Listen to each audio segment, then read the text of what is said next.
Now, doesn't it seem to you that, like doctors' offices are beginning to run more like assembly lines? My Shaco neighbor James Earl was telling me about a trip he made recently to a doctor's office. Said he walked in the doctor's office, the receptionist asked him what he had. James Earl said shingles. So she wrote down his name, address, and medical insurance number and told him to have a seat. 15 minutes later, a nurse's aide came out and asked James Earl what he had. James Earl said shingles. So she wrote down his height, his weight, and a complete medical history and told him to wait in the examining room. Well, a half hour later, a nurse came in and asked James Earl what he had.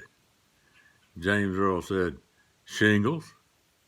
So the nurse drew some blood for a blood test, took his blood pressure, gave him an electrocardiogram, and told him to take all his clothes off and wait for the doctor.